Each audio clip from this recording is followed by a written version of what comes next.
He had washed the same strip of marble 3 times that morning and still found a fingerprint where a guest's hand had tracked the day. A faint smudge by the concierge desk that made the floor look careless in a room that refused to be anything but immaculate. Alexander Hawthorne knelt, the janitor's cotton rag damp in his hand, and worked at the blemish until it blurred and disappeared, the motion oddly satisfying. From where he sat, behind the potted ficus and beneath the brass chandelier, he could watch the whole lobby, as if it were an aquarium. People moving in predictable currents, each one a small revelation. Before you read on, leave a quick note in the comments with the city you're reading from, and remember to rate the story at the end. He wore the uniform because it worked. The jumpsuit, buttoned too high, smelled faintly of lemon polish and the cleaner's cologne that Hargrove Supplies sold by the gallon. His hands looked like anyone's hands, blunt at the knuckles, freckled, with a narrow scar at the base of his right thumb that no one would have recognized, except in a photograph his mother had kept. He kept his hair tucked under a cheap cap. He swept, he wiped, he disappeared into the background of 100 conversations. It was cheaper, he had told himself, to watch than to be watched. Opposite him, behind the reception desk, was Alyssa Page, perpetually a half-step ahead of catastrophe. She had messy brown hair that refused to be pinned down, a smile that could smooth an upset guest's furrowed brow, and a tendency to lean on the counter with her elbows as if the hotel's business were a confidant. A cat poster, rigged at an angle with 2 strips of hotel tape, presided above a stack of registration cards, her small rebellion against a world that demanded polished professionalism. For a hotel that catered to discreet millionaires and impatient conference-goers, Alyssa's little corner of imperfection read as human and, more importantly, reliable. Alexander had not planned to fall into affection. He had planned to find the truth. The hotel's quarterly reports said one thing: profit, occupancy, brand growth.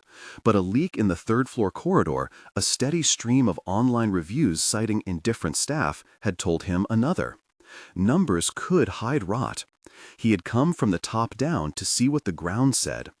He had not expected to be intercepted by a laughter fit over a misplaced package, or to watch the way Alyssa would silently shift a guest from a fraying armchair to a plush sofa without announcing the favor. He had not expected, in the crawl spaces of his hotel, to feel small in the best possible way. He heard her before he fully saw the drama, a low, steady voice threading through the lobby, calm and precise, like a melody that asked for better lyrics. "We don't refuse people because their reservation is wrong, Mr. Sterling. We fix it. We help. That's what hospitality is." It was one of those sentences that did work, axial, the kind that set a standard without making a speech. Alexander, bent over a bucket, found his chest tighten. A man with a wrong tie and a sense of complete entitlement occupied the center of the lobby's small stage. Howard Sterling took up space the way some people take up air, easily and without apology. His cufflinks caught the light as he gestured. A manager's face would have dictated a definitive recentering. Instead, he was met by Alyssa. Howard, who had arrived with a vanity issue about a suite and an imaginary RSVP, had found himself redirected to a different wing. He claimed the concierge had promised him a specific view. He was loud enough that a few nearby guests looked up from their phones, amused. Alyssa listened, took a breath, and then did what she always did. She anchored the moment. She offered him soup when the restaurant chef had a dish he didn't find palatable. She found his reservation, which was indeed misfiled under a name with the wrong middle initial, and she found a way to make him feel attended to without feeding the flame. "You know what, Mr. Sterling?" she said, sliding a packet of complimentary biscotti his way with a bantering smile. "Sometimes hotels are like marriages. They need a lot of tiny apologies." Howard blinked, deflated, and then laughed, a sound that made the surrounding guests' shoulders relax. From where Alexander crouched, the gesture looked like an act of small, luminous courage. A manager might have rolled his eyes and told him to behave. A concierge might have fed his ego. Alyssa fed his dignity. The lobby's current shifted, and Alexander felt himself carried along. He had rehearsed his questions in the quiet cockpit of the 20th floor suite he kept under his own name, but rarely under his own soul. The walls there were gray, and the view cut the city into a miniature life-size model. He kept a janitor's kit under the sink, as a joke. He also kept the place for when he wanted to be alone and anonymous. There, he had planned interviews, a question to a server, a pause in the housekeeping office, an unvarnished truth about overtime pay. He had not planned the way Alyssa's presence softened the lobby's edges into illumination. Days unfurled in small domestic episodes. She fixed a comment left on the hotel's review page about a cold espresso. Jeppa, the chef, insisted it was brewed at 11 when a member of staff had put the machine on the wrong cycle. Alyssa tracked a miscommunication to a temp, assured the guest with a callback and a voucher, and in the break room left a note by the coffee tin that read simply, "We are not machines. We are behind the machine. Be kind." Helen, the housekeeper in her 70s with a laugh like wind chimes, kept that note folded in her apron pocket. Alexander watched, sometimes approaching a guest with a mop as his pretext, "Excuse me, sir, mind if I take that?" and sometimes merely listening. He heard her jokes with the doorman about kids who left socked footprints on the carpet. He heard her arguing with Gerald, the official manager, who preferred to trim staff down to one efficient line, the kind of person whose allegiance was to schedules and margins rather than people. Gerald had a way of speaking that made everyone shrink. He kept a folder of late slips like a tally of human error. Alyssa spoke differently. She used names and small kindnesses, and Alexander, hidden behind a rag, learned to listen for the moments where a person's moral compass showed itself. The staff noticed the janitor. He was new in a way that made them wonder. The way he hummed as he worked, the neatness of his nod. He learned names with an ease that made Jeppe grumble suspiciously. Who learns names so quick? And he carried a mop with his left hand, as if it were a guitar. Helen offered him an orange on the second week, peeled and dusted with a napkin, and he accepted it with a gratitude so unshowy it felt like a confession. He had one rule: he never used his real last name. Invoices existed in other places. Here, in the lobby, he liked to be anonymous. Alyssa's personal life threaded through the days like a gentle undertow. She tended a pot plant by the break room window, 2 leaves, stubborn and stoic. She brought a kind of homemade apple cake for Jeppe after a particularly long service. And on her phone, she had a folder called Cat Things, with memes and cartoons that punctuated staff phrase. She had a fear of elevators that made even the most routine movement an event. She preferred stairs when carrying less than 3 items. It led to her walking through the service corridors where murmurs live, and there, often, she learned the story of a staff member's sick sister or a doorman's quiet exhaustion. On Tuesday nights, the hotel hosted a small chamber music event in the mezzanine. The guests were usually discreet donors, and the chairs were covered in cream fabric. Once, the string quartet's bow broke mid-performance, a small catastrophe that could have made the night collapse. Alyssa, without missing a beat, ushered the music director to a back room, found a sewing kit, offered Band-Aids and hot tea, and when the quartet resumed, she caught Alexander's eye with a small, triumphant grin. He felt, in that grin, an entire ethic. Their conversations began as a kind of polite warfare, the way men and women with different worlds sometimes strike flint. He asked practical questions. How many check-ins today? And she answered with an index of patience. She teased him about the way he hummed, and he offered to teach her a song he liked. She demurred, and he learned to value the refusal. Over plates of leftover room service ravioli, an indulgence he had afforded himself one night, he told her he liked when a lobby smelled like coffee. She told him she liked when a lobby smelled like someone had cared enough to leave fresh flowers in the vases.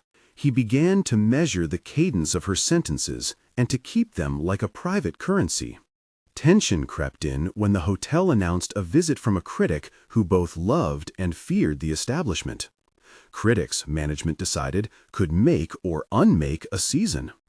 Alexander found himself thinking about the critic differently than Gerald did. Gerald prepared lists, protocols, a tableau that valued the critic's note as a weapon intended to be wielded against the staff if anything frowned.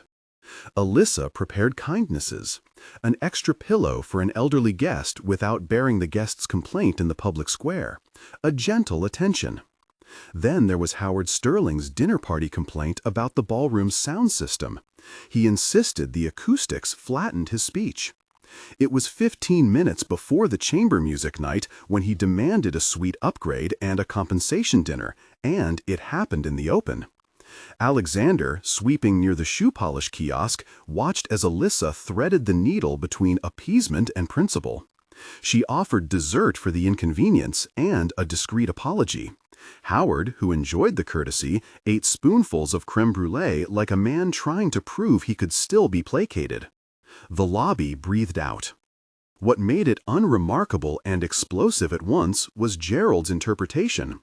Gerald, who kept an ear tuned to complaints the way some people tune to weather, heard an opportunity. He suggested to the upper management, a suggestion he phrased as risk mitigation, that the hotel needed to make sure staff were aligned to policies. That discretion could not be confused with lax enforcement.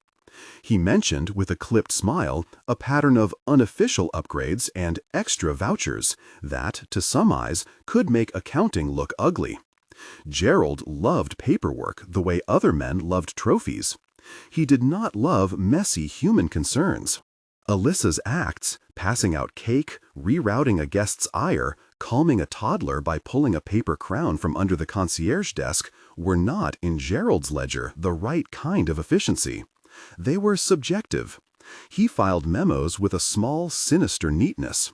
The board liked tidy spreadsheets. The board did not like explanations that cost them a line in a projection.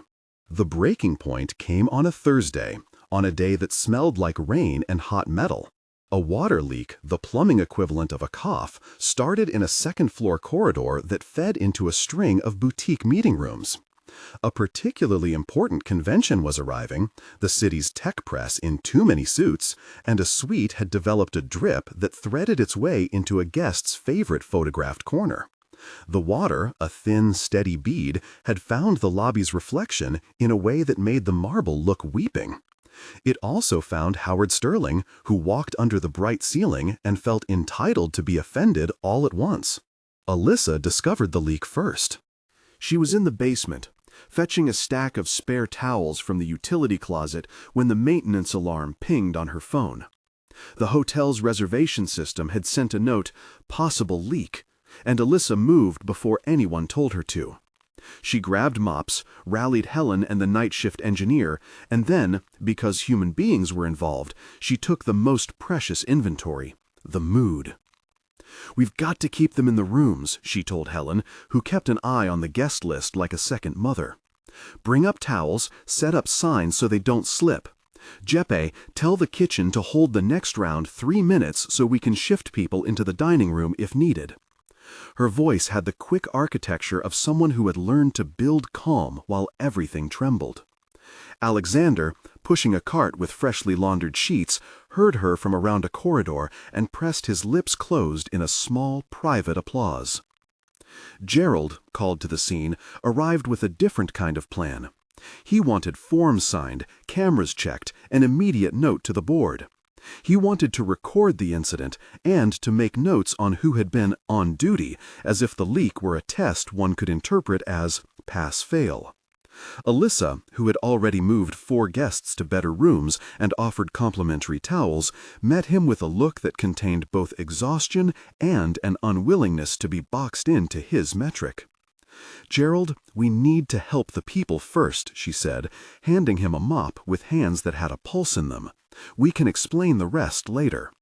He took the mop with the same politeness he used when taking a weapon. "We should document," he said. "We should make sure we protect the hotel from liability." Alexander watched the exchange and felt an old habit rise. The habit of thinking liability was distinct from people. In his life of mergers and spreadsheets, he had been taught to isolate the two. Here, in a leak and a mop, he found them braided. He wanted to say something. He wanted to stand up in his suit and announce himself, but he was still, officially, a janitor. The critics group arrived that afternoon, shifting like a school of exacting predators through the lobby, cameras tucked into cases and comment cards held with the same reverence a priest might reserve for scripture. They were a test that could become either a triumph or a headline. The hotel pivoted quietly into crisis mode, staff aligned like musicians behind a conductor. Alyssa, with a towel around her wrist and a radio hissing in her ear, moved like someone who had rehearsed kindness into reflex. Howard Sterling found his appetite for drama renewed when he slipped, just once, on a patch of freshly mopped floor by the entrance to the mezzanine. He did not fall, he saved himself with gentlemanly grace, but he inflated the incident into an historical slight. "I nearly broke my ankle," he told the group, with a voice that invited sympathy. He scanned the room for witnesses and found, to his delight, Gerald's sympathetic eyebrows. Alyssa approached him with the same steadiness that had come to define her work. "Mr. Sterling, I am so sorry that happened.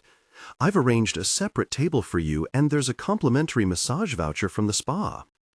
"Not enough," he declared, with the righteous fury of a man staking a claim. "I could have been hurt. The hotel has to be accountable." He said accountable the way someone names a beast they must feed. Gerald had his files out before the sentence was done. Underneath the tables, Alex kept his face measured. Gerald made a choice. He took Howard's complaint and turned it into documentation. No immediate call to the board, no subtle talk, but sufficient to implicate.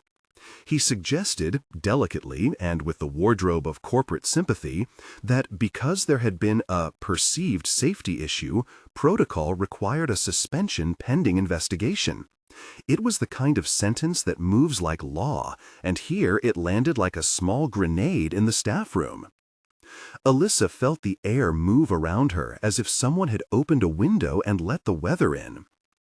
"Gerald," she said quietly, gathering strength in the tone of someone who practices courage, "we have been dealing with this since morning. I directed the team. No one was left unattended. A suspension will ruin a shift and the event. We are trying to keep people safe and our guests satisfied." Gerald, who had made his life's work aligning policies, shrugged. "It's not personal, it's procedure." Helen began to cry, not loud, just small, like the bedside confession of a woman who had spent her life being steady. Jeppy put a hand on the small of her back. The staff gathered like a flock in a storm. They were not silent. They were instead a chorus with 1,000 small notes of indignation and fear. Alexander stood in the adjacent corridor, mop propped against the wall, and listened to the argument slide into something sharp. He watched Alyssa's face. She did not look like someone guilty of negligence. She looked like someone who might be about to be sacrificed to a bureaucratic altar for the sake of a spreadsheet. The world he lived in made such bargains, people for projections. He had spent much of his life making similar compromises, and he had also prospered from them. That old man, his former self, was, he realized with a surprised clarity, an inheritance he no longer wished to bequeath. Alyssa's words came then, not a protest or a plea, but a small sermon about dignity. "We are paid to give people safe rooms and warm towels, yes," she told Gerald, voice steady. "But we are also paid to remember that there are stories behind every reservation. When a guest slips, we help. When a child is scared, we take the time. That's what will keep people coming back, not your forms, not your red pens. We earn loyalty with humanity." He had watched owners do both. Some saved, and some used their names like a wrecking ball. He thought of the janitor's uniform, of being small, of listening. He thought of the scrap of advice his father had once given him about leaders. True leadership makes room rather than occupies it. He had come to the hotel to see, to learn, not to alter the course without understanding. Yet Alyssa's quiet courage called for more than observation. As he stood there, the lobby's marble cool under his knees, he caught a breath of air that smelled like lemon polish and baked apples.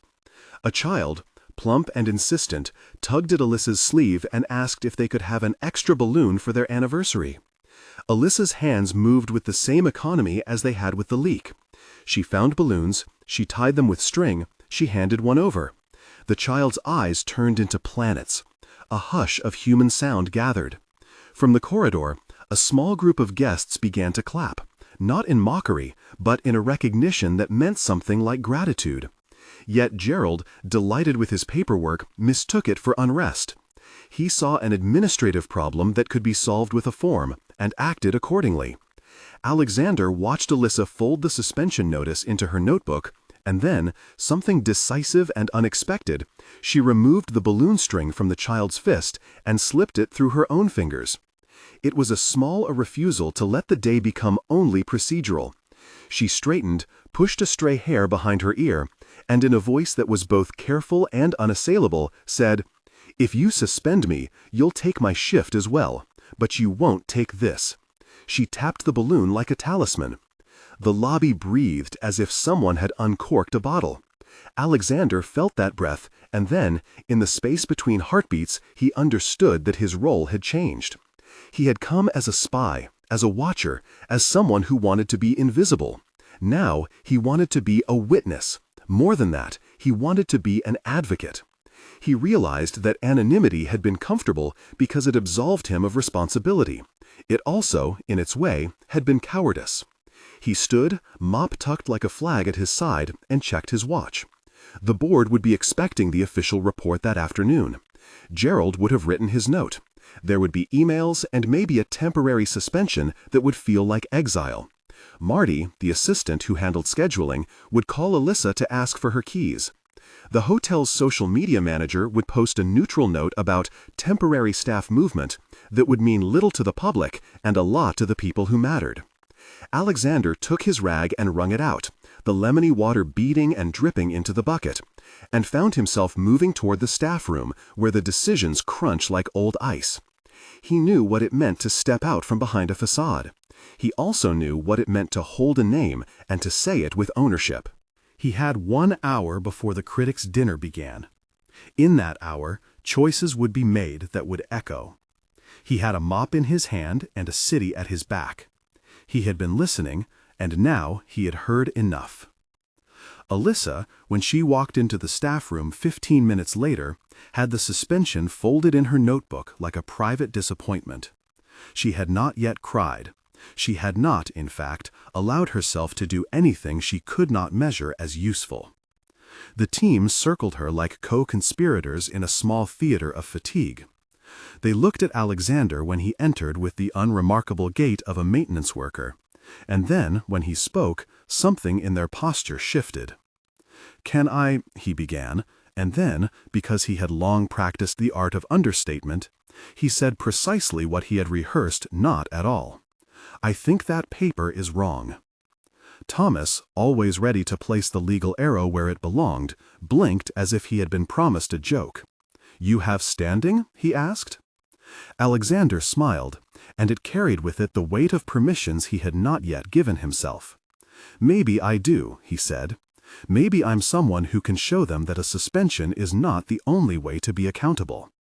Within minutes, the staff had a plan that was as much about heart as it was about procedure. They would petition. They would call Mr. Hawthorne, if he existed in their world at all. They would not let the conclusion be a single piece of paper. They would turn the machinery into something that worked for them. It was not yet a reveal. It was, instead, the quiet gearing of a community deciding to be more than what a form could define. Alexander had become part of it by choice. Outside, the city poured rain in a way that made the hotel's brass seem fresher. Inside, Alyssa's voice had the steady lilt of someone who had been given a microphone in a room that needed music. She would not be silenced by a procedure. She would be recorded, remembered, and, if necessary, defended. When the critic finally arrived, the guest's pen hovered uncertainly above notes, and the hotel hummed like a living thing. But the real story was not the critic's line. It was the way a janitor's quiet choice had set a small machine in motion. Gerald, who had thought the matter closed, paced briefly and then made the mistake of underestimating what people do for one another. He imagined that the board's metrics would come to his rescue. He did not imagine the way Alexander might carry a name, like a shield, into rooms he had not yet entered. By the time the critic finished his notes and left a card that said, "Promising service, some tension," the staff had a petition circulating like a secret bouquet. Helen had added a line about long service. Jeppa had signed, fingers still dusted with flour. Thomas had typed a footnote about precedent. The lobby's mood had cradled a new hope. And still, the suspension notice sat in Alyssa's pocket like a seed that might sprout into something both wounding and instructive. Alexander, cleaning in the far corner as if he had always belonged there, watched her. He had sat in more than a few boardrooms where a name erased someone else's life. He had signed many forms that looked, on paper, like virtue.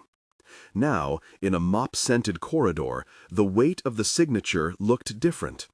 He felt compelled by something that felt less like heroism and more like obligation. The obligation of a man who had taken from a world without asking how it felt to the ones who remained. Alyssa gathered her things and, with the balloon tied to her wrist as if the small bright orb were a talisman, walked out of the staff room into the lobby with the kind of dignity that some people mistake for surrender. Gerald watched her leave, his files tight in his hand. Howard Sterling, who had been invited to the critics' dinner as a consolation, looked up as if to savor the outcome. They did not know that the man with the mop was someone who could change the course of that paper. He had a name, a fortune, and a disposable privacy it had taken him years to understand. He had also, suddenly, the terrifying need to be accountable in a new way. When Alyssa stepped into the elevator, she touched the buttons with a care that looked like ritual. The elevator, as if in pity or as if mocking, stalled between the second and third floor for a breath that felt very long. For a woman who feared elevators, the stall was an old terror made intimate.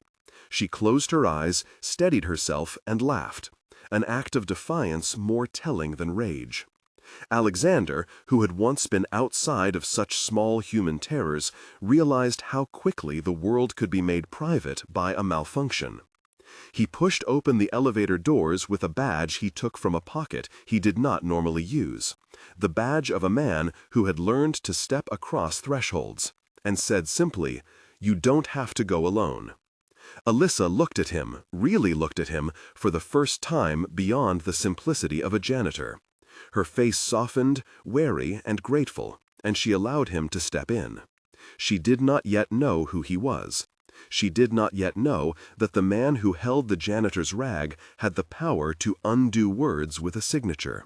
She only knew that when elevators failed, a steady voice can make the difference between a panic that fractures and a moment that teaches you who will remain at your side. As the doors closed and the elevator hummed back to life, Alexander felt the truth settle in his bones.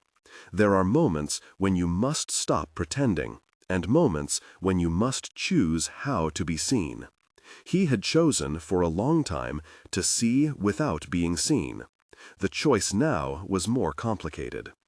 When the elevator reached the lobby again, the suspension notice still sat like a bruise in Alyssa's pocket. He heard her words, her creed about dignity, replay in his head like a melody he could no longer forget. He had heard them as a janitor. Now he heard them as a man who could act. The question was not whether to act, but how. A decision, once made, has a way of throwing the rest of the day into motion. He would not storm a board meeting. He would not sign a check that solved everything.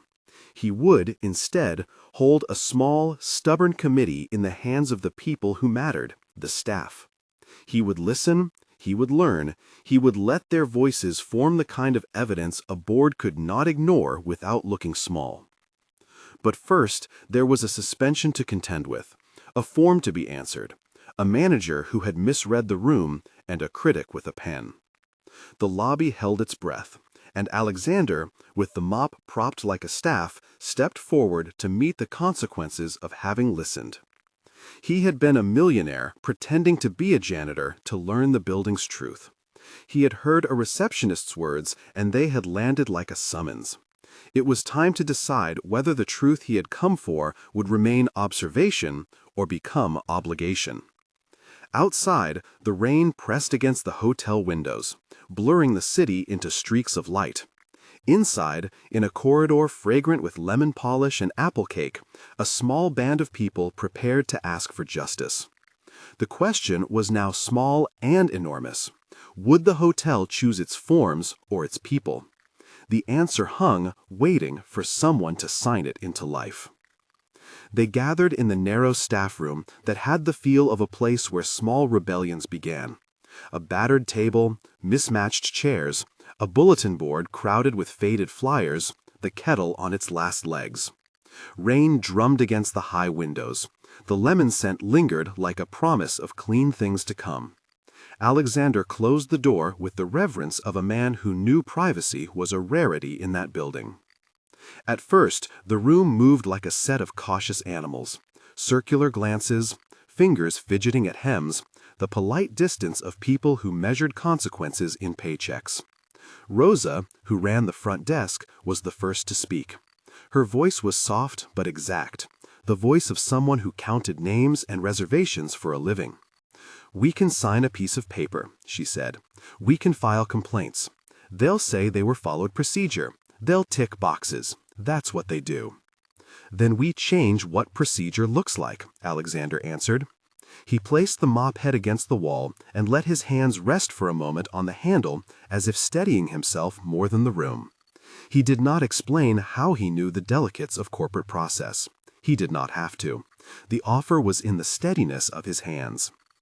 Ben, a night shift receptionist with a laugh that turned brittle under stress, laid out the suspension notice on the table. "They'll say she violated policy," he said. He tapped the printed lines with his forefinger. "They'll cite a clause. They won't say why it mattered. They won't tell us they'd rather not have the trouble." "Then we'll tell them," said Alyssa. Her voice had not lost its edge. It had found a new one. The balloon on her wrist bobbed once and then stilled. "We tell them, in our words, with dates, with witnesses. We tell them what a suspension does to someone who has rent due and a story to finish." Around the table, hands rose in small, hesitant waves. The cook with flour still on his fingertips, a housekeeper whose name was Maria and who had worked the corridors for 28 years, a young bellman who looked as if he had slept through half the city's storms. They began to speak not in theory but in particulars. The night the manager cut overtime without notice. The time an elderly guest was left without water because the staff had been ordered to prioritize a corporate suite. The whispered threats when someone suggested the kitchen might be shorting workers on tips. Each anecdote was a nail. Alexander began to see the outline of a wall. He listened. He took notes with a pen he had never used in his life for such things. He asked a few precise, disarming questions. When? Who else was there? What did you hear? Do you have a copy of that message? The questions were small tools. The answers were evidence. "We don't want trouble," Maria said suddenly, her voice thin. "We want to do our jobs and be paid. But if no one hears us, what kind of job is that? It eats you." "That's the point," Alexander said. "It eats the place." He did not say that it had eaten at him, too, from the outside looking in. He did not say that the idea of people being used up to preserve an image had made him cross a line from observation to obligation. He let silence sit between sentences like an unspent coin. Someone suggested a petition. Someone else suggested calling a union. The word press hovered, tempting and dangerous. Alyssa frowned at the mention of reporters. Her work had always been for the truth, but she knew how quickly a story could be folded into scandal and leave lives trampled. "We don't want headlines," she said. "We want fair process." "So we build something they can't dismiss as noise," Alexander said. "A dossier. Names. Dates. The suspension notice pinned to the top. Testimonies signed. Photocopies of messages. A demand for a hearing that is public in the sense that it will be witnessed by those who know the truth. Who will hear it? Ben asked. The manager? HR? They can rubber stamp anything. Then the board will have to hear it, Rosa said quietly. If the board hears it, it's no longer just their decision. Her fingers trembled over the words as if they were fragile and necessary. The room looked at Alexander then in a new light, not as an oddity pushing his mop in corridors, but as a possible instrument. He felt the weight of that possibility like a temperature change. I can get you a date, he said. I can bring the packet to someone who will not ignore a formal request. Alyssa's eyes searched him. Who are you saying you'll bring it to? He did not lie, and yet he did not reveal more than was needed. To someone who has to listen when a formal complaint is delivered in the right form, he said. He watched her for the fraction of a second in which she decided whether to trust him. But you must be clear about what you want. Do you want reinstatement, an apology, policy change? All of it, Maria said, and there was no bravado in it, only a long-suppressed appetite for fairness.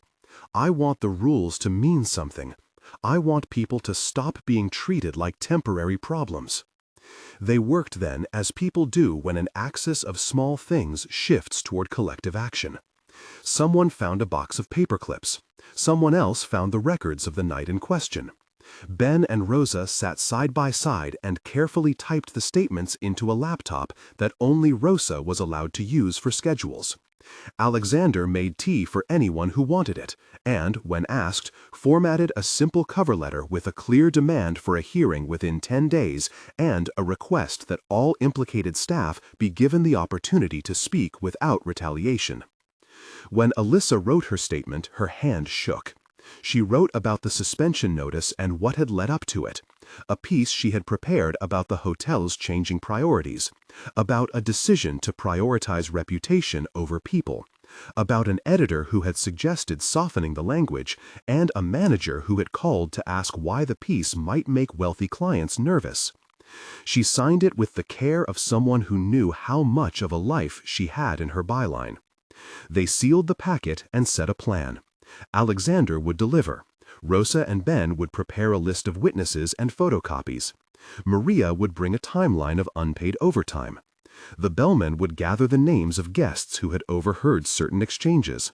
The cook would document shifts cut without notice. They agreed on a small code. No one would speak to the critic. No one would go to the press without agreement. Outside, a car honked and the rain hissed as if impatient.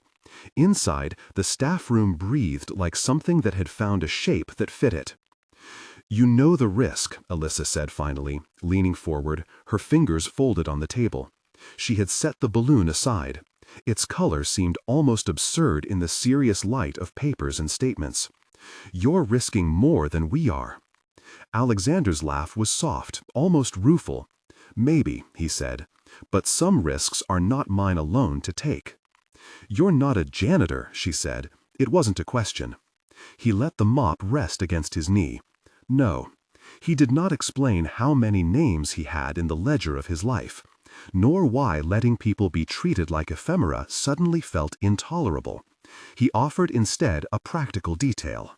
If they refuse the hearing, if they attempt to terminate without process, we go to the shareholders. We ask for an emergency review. We make it expensive for them to ignore us, not with money necessarily, with oversight. Do you have access to that? Rosa asked, and the room leaned in. I have access to the mechanisms, Alexander said. He felt his pulse at the edges of his voice, felt the familiar pressure of windows and doors opening and closing in his chest. He did not want to be the man who solved everything with an invisible signature. He wanted this to come from the staff, to be of them. But he also knew the law of leverage. There are certain doors that open only for those who are expected to have keys. How? Ben asked. You said you wouldn't storm the board. I won't, Alexander answered. I'll present the evidence formally. I'll insist on process. I will not sign away the right of people to speak for themselves. But there is a way to make the board take notice that doesn't require confrontation. It requires a voice that they cannot dismiss as a staff quarrel. They planned the delivery, a quiet morning, a set time when the board secretary would be at his desk and the papers would land on the right table. They prepared for every likely retort, that the testimony was anecdotal, that the complaints were nonspecific, that the staff were disgruntled. They added signatures, dates, photocopies of schedules, text messages showing canceled overtime. They attached a photograph of the suspension notice with Alyssa's name circled. When the packet was ready, Alexander folded his hands around it as if it were fragile and led them through back corridors that smelled of bleach and simmering garlic. At the service entrance, a manager named Klein, whose shirts were always crisp and whose smile was practiced, blocked the way. "You can't be back there," he said. The words were automatic. He saw only employees, not a band carrying a dossier. "We're delivering a formal request for a hearing," Alexander said. His badge, which had been tucked under the hem of his jacket, burned against his palm like a coin. He waited, watching Klein, for the moment when the man would measure the potential of a confrontation and decide whether to pick it. Klein smiled thinly. "This concerns personnel," he said. "HR will handle it." "So we'll take it to HR," Alexander said. "We'll leave it there, but we're also asking for a hearing before the board. It's on the cover letter." He pushed the packet forward a fraction, the way you slide a key across a table. "We'll wait for them to accept service." Klein glanced at the packet, then at the group. He signaled for security with a flick of his eyes. It was a tiny, professional theater of control. Alyssa stepped forward. "We're not looking for a fight," she said. "We want a fair process." "I'll make sure the packet is logged," Klein said. He reached for it with the sterile courtesy of a man signing forms. When his fingers touched the paper, Alexander felt a small, private gravity, the sensation of a thing committed to action. Klein set the packet on his clipboard and wrote a time and a number. "We'll respond within 7 days," he said. "Until then, we ask that you refrain from disrupting the operation." The room exhaled. It was not victory, but it was not defeat either. It was an opening. As the staff dispersed, some to their shifts, some to the laundry room, all with a new, brittle hope, Alexander lingered with Alyssa in the lobby. The critics' dinner had thinned out. The chandeliers threw cold light onto wet coats.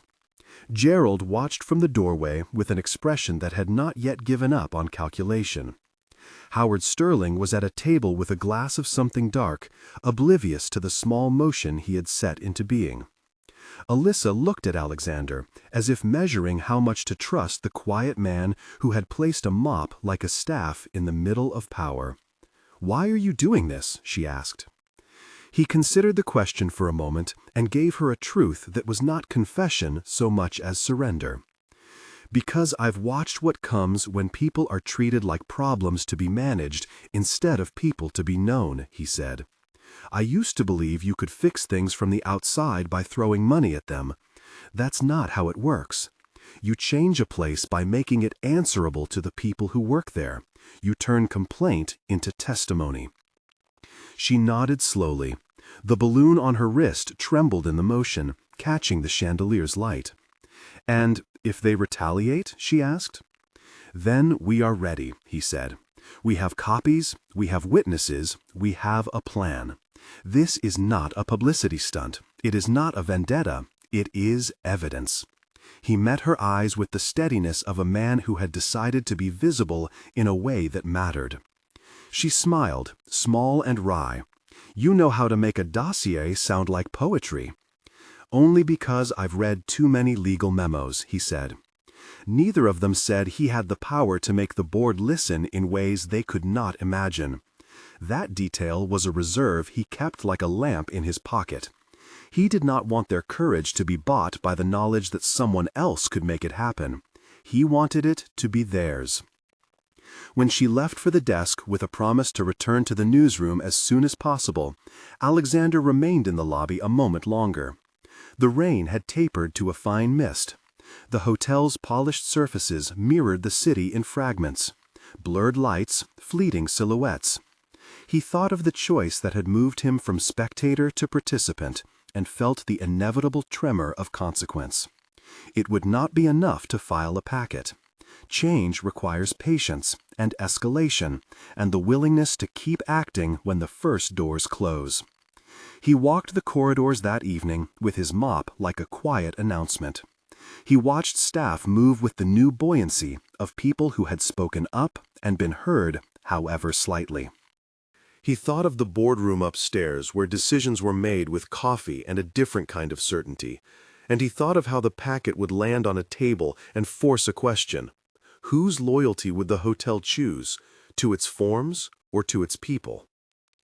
The answer would not come quickly, but the act of asking the question had, in a way, already nudged the building's compass. As he returned the mop to its closet and locked the door behind him, a small figure appeared in the doorway. Gerald, with the files he had clutched earlier now loosened in his hand. He hesitated, then stepped forward. "You can't know what that will do to your colleagues," Gerald said, not unkindly. "People are careful for a reason." "I know," Alexander said. "I also know that care can become cowardice if it never faces the things it fears." He offered Gerald a look that contained no threat, only invitation. "If you can sit on that board and you value this place, then help it be faithful to its people." Gerald's mouth tightened. He had spent a life cataloging reputations and keeping them from collision. "You're asking me to gamble the hotel's image." "I'm asking you to honor the people who make that image possible," Alexander replied. Gerald looked at him for a long moment, the rain painting pale lines behind him. Then he nodded, almost imperceptibly. "I'll pass on the notebook to the secretary," he said, quietly. Alexander allowed himself a small exhale that felt like gratitude. The hotel was a machine of interests. The slightest misalignment could set new gears in motion. If Gerald, with his old loyalties, had chosen to turn a quiet page, then perhaps the packet would be more than paper on a clipboard. He left the building through the side door. The city had gone soft under evening rain. He did not go home. He walked until the lights blurred and the sound of traffic became a steady background, thinking of all the small actions that accumulate into consequence. He had vowed not to solve everything with a signature, and he would keep that vow. But he would see the process through as far as it needed to go. Above the hotel, a band of lights glowed in the boardroom windows. Inside, a packet had been logged. Inside, a story had begun to be told by the people who lived it. The question, which do you choose, forms or people, had been asked aloud. Somewhere between the rain and the lamps and the slow, certain movement of people who decide they will no longer be invisible, Alexander felt the shape of what might come. Hearings and denials, allies and setbacks, small victories and bitter compromises. But there was also something quieter and more important. A new standard had been set in that lemon-scented room, among the chipped mugs and the worn chairs. People had chosen to say their names. He kept walking into the night, into wet streets that would carry the rumors like a current. He did not know where the current would run. But he had learned that once a person speaks and is heard, the world quietly rearranges to make room for the truth. The next morning, the packet would be acknowledged. The next morning, policies would be cited. The next morning, someone would decide whether to protect image or integrity. For now, the rain washed the city, and the mop rested in its closet, and in the staff room the kettle was humming again, as if to remind them that small things, tea, testimony, signatures, can be the first bricks of lasting change.